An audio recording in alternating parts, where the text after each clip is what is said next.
Welcome to the Perspectives on Healthcare podcast, where members of the medical community from different roles, venues, and locations share their unique perspectives on quality healthcare, its future, and how to improve it. Now, from the Your Keynote Speaker studio in Pittsburgh, Pennsylvania, here is your host, Rob Oliver.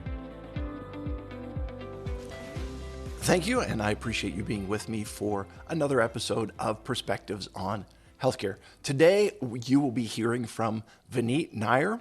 He is a family physician from up in Ontario, Canada, our friendly neighbors to the north. He is a member of Generation X. Vineet, welcome to the podcast. Thanks for having me. I appreciate it. You bet. So tell me a little bit about yourself and your role in healthcare, please. Sure. Well, I'm a family physician, so I'm a primary care provider here in Ontario in Canada. So I've been working in that level for, I guess, almost 16 years now. Time certainly flies. I'm a full-service family physician. I see patients every day just for whatever things that may come up, whether it's newborns to prenatal care to seniors and palliative care.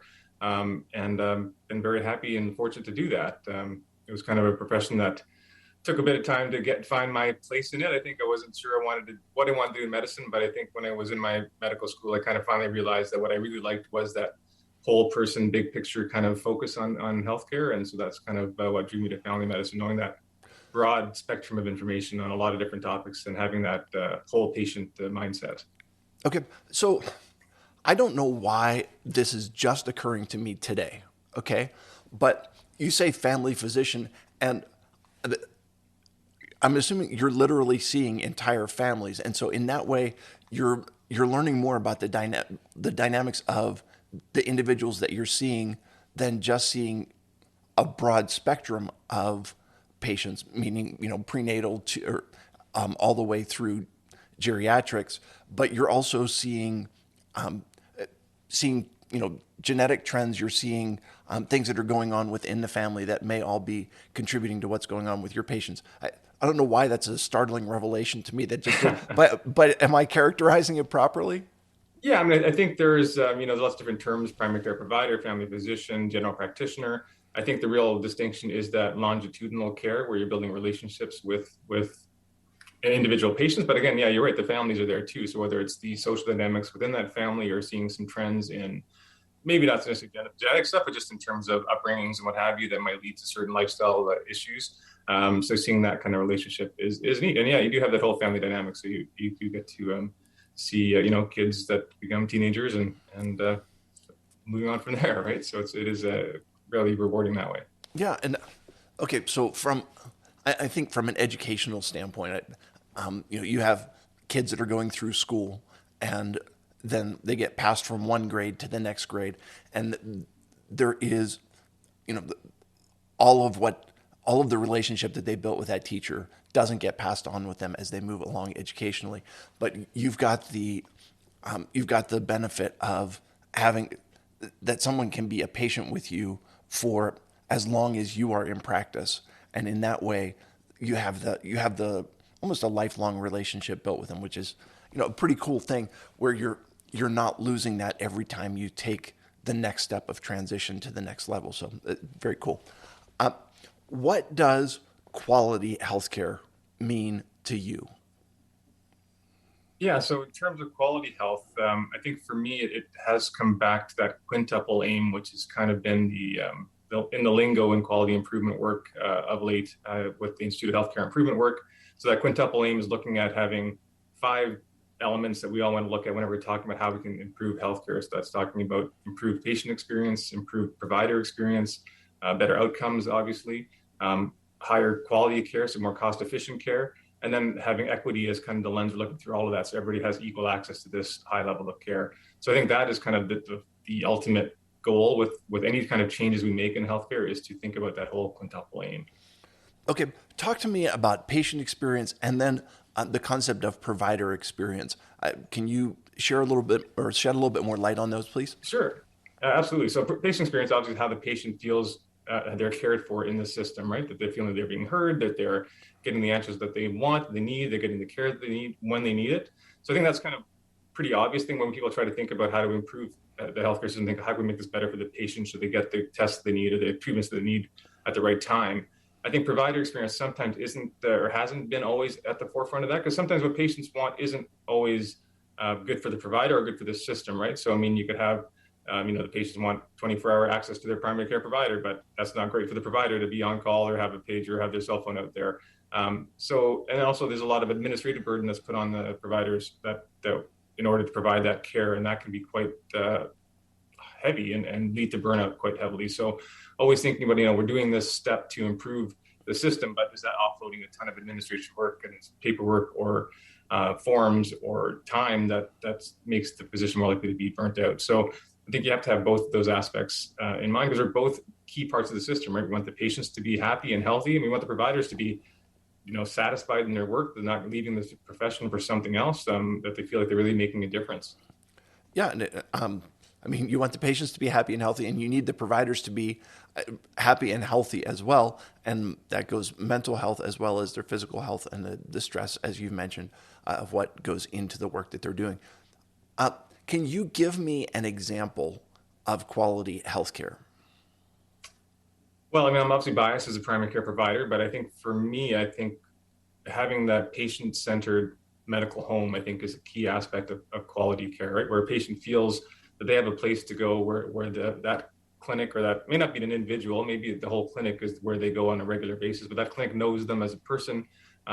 That's where they can go to get answers to questions, to get referrals to other more advanced care, but they have that kind of connection where they feel cared for. And I think if you're just floating around and you're not, connected to any kind of healthcare system, just on your own to find out where to go, whether it's a walk-in clinic, self-referrals to different places, or just going to the emergency department, I think having that one space where you know that you're cared for and all your information is there is a huge aspect of quality care. Okay. You mentioned a concept that was surprising to me. You said a medical home. Can you talk to me about that? And I'm assuming, okay, listen, I'll disclose personal bias here, okay? I'm a person with a disability, and I'm all about living independently in the community, but I don't want to live in a medical home. But from what I'm hearing you talk about, that's not the concept. No, it's like just having a family physician. Could be the most simple and most common and visualization of that is that you have your primary care provider. That's where you go for your healthcare. You go there for all of your healthcare concerns, and if you need further care, that provider will refer you on to somewhere else. But you have a place to go.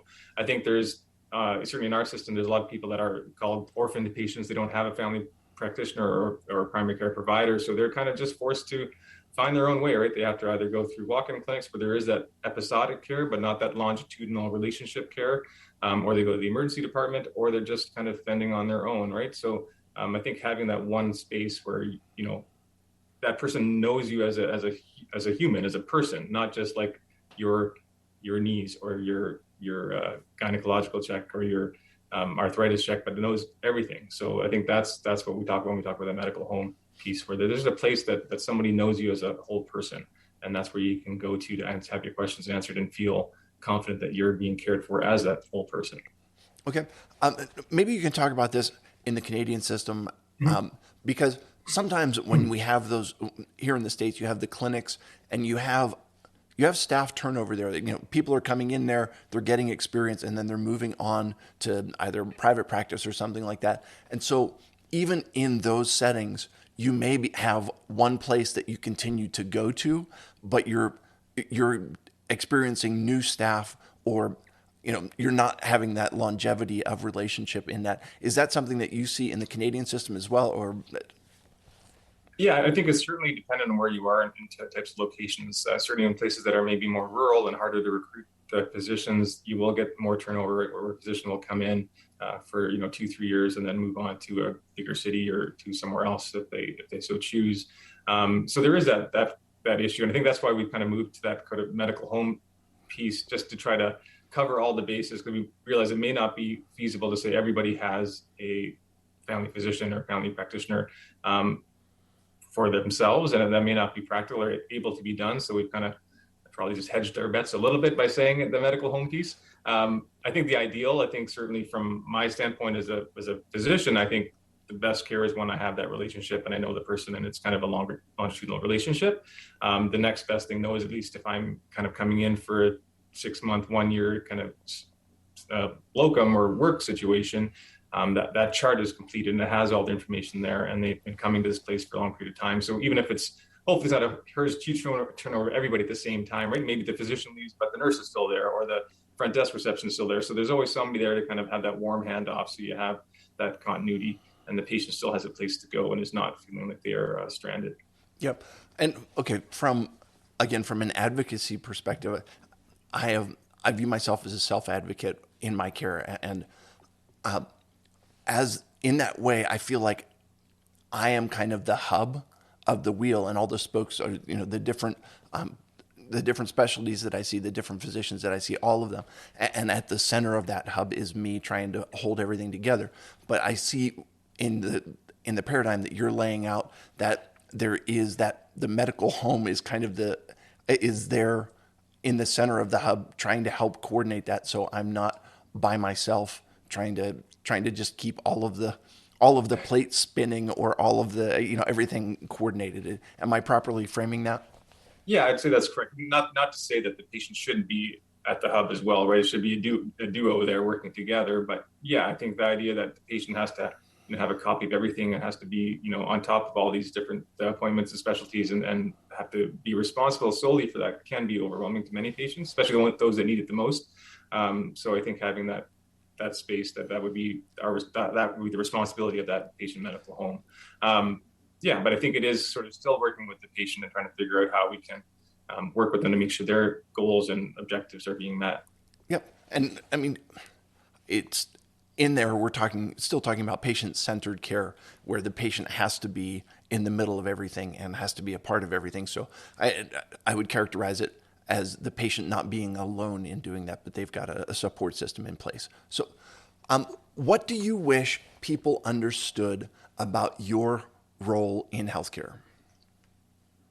Yeah, I think there's lots that I wish people had understood about primary care in general, but I think the big thing is that we are there as that hub, as that kind of connection with the healthcare system. Certainly in Canada, we are the gateway to the healthcare system for a lot of patients. You can't self-refer to a specialist here.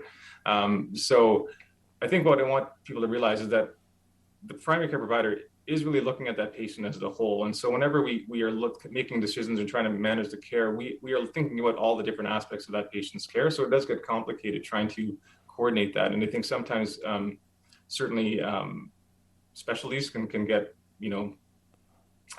flippant with kind of like just saying, this, have the family doctor take care of this, or just add this medication, or do these things. And we think, well, yes, that's great for that one system, but they have 5 other systems or 5 other problems going on. We have to kind of make sure we kind of address all of those and make sure we're not overwhelming the patient with those kind of things.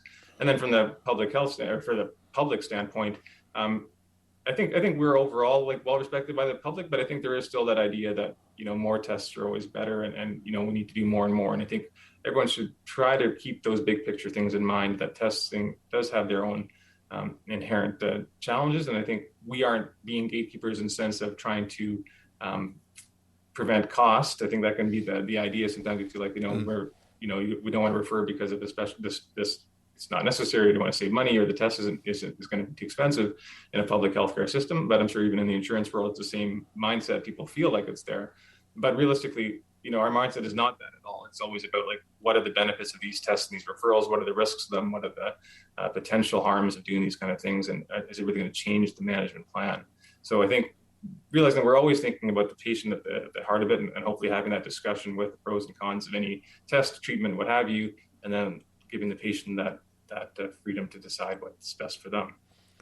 Yeah, what a powerful concept, making sure that the patient has the information, that they've got the pros and the cons. And it's really, again, I've said this before on the podcast, but it's a power shift, right?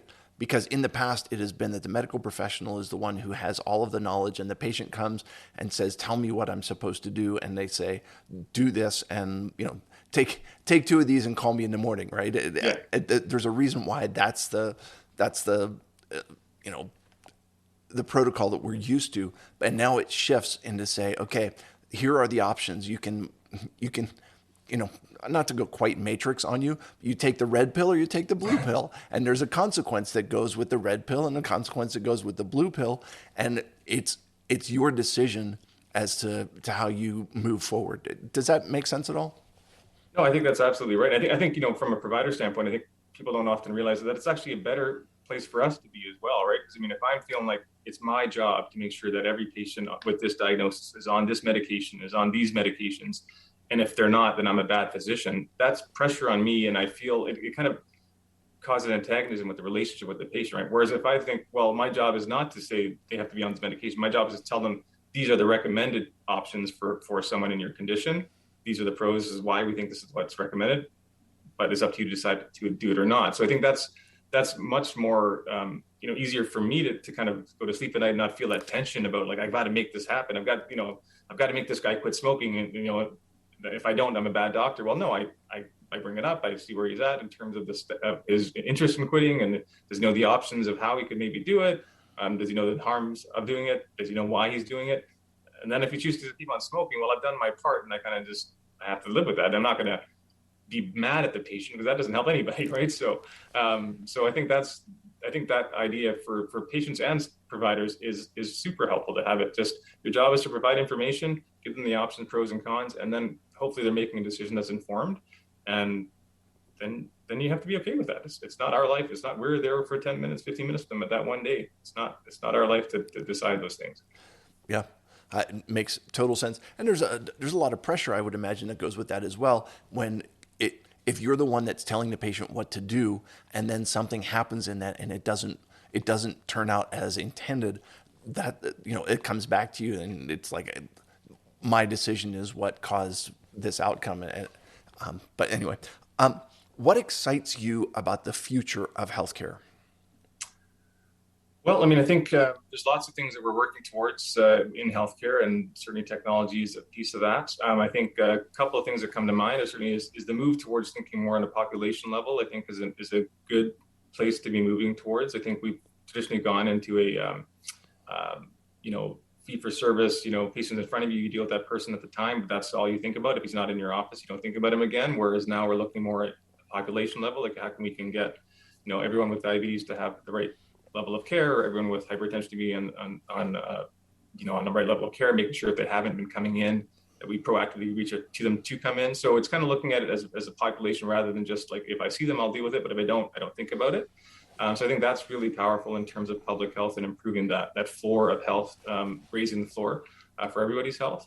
I think technology is huge in the sense that we've all moved towards virtual visits and phone visits and those kind of things, which has been exciting for a lot of reasons. It's not any less work for me, to be honest, whether it's a phone appointment or a video appointment, it's the same amount of time. But for a patient, it's huge, right? They can, don't have to leave work, book time off work, come drive somewhere, pay for parking, park and come. And it's a whole day all of a sudden. So having that option really helps improve access for a lot of patients. And then also just the communication standpoint with technology in terms of having that moving towards, we're not there yet certainly, but moving towards some sort of harmonized information system where a patient can move throughout the system and realize that their information is following them. Because I think that's been certainly a bothersome aspect for many patients, where they think I've answered these questions 10 times before, but it's another doctor, I have to answer them all over again. When shouldn't they already know this? And certainly this day and age, patients assume that I have all the information of their visit at the hospital, but I often don't. And it feels kind of embarrassing that I don't have to physically call over and have them fax something over to us, which is ridiculous, right? So Sure. I think if we can, move towards that, that's exciting. And that's hopefully coming. I know there's lots of work going on. It's not a simple fix, but I think the knowledge that it's something we need to move towards too is exciting. Great. All right, last question for you. What is one thing medical professionals can start doing today to improve the quality of healthcare? Well, I think we probably touched on a number of things, but I think being patient-centered is always a good place to start, right? Just being mindful that this is the patient's health, the patient's life that we're considering. So, presenting it as such, as the pros and cons, and then letting the patient make an informed decision. I think that's a great place to start. I think always looking at the big picture in health is incredibly important as well. I think we often get caught up in our algorithms and our guidelines and what have you, and we start focusing on these things rather than, okay, what is the ultimate goal here, right? The goal is I think from a primary care standpoint, is to give this patient the best chance to live a long and healthy life, and the happiest life they can live, right? It's not just to have them live long and in misery, right? So we want to just give them keeping that in mind. So it's not about optimizing numbers on a computer screen or lab results. It's about ultimately giving that person the best chance to live into their 80s, 90s and feeling good, right? So, yeah, fantastic. And who wouldn't want to do that? And of course, I'll end with this. I have a friend who is like 98 years old, and someone was saying like 98 is really old. Who wants to live to be 98? And I said, like everybody who's 97. Okay. Yeah, so, absolutely. Yeah, good. Hey, Vineet Nair, thank you so much for joining me today. I appreciate you sharing your thoughts, taking the time, and I respect your perspective on healthcare. Thanks for listening to Perspectives on Healthcare. Visit perspectivesonhealthcare.com to learn more about Rob Oliver or to subscribe so you never miss an episode. If this podcast was valuable, we'd appreciate a review on iTunes. Or if you tell a friend or coworker about the show, that would be helpful too. Join us again next time for more Perspectives on Healthcare.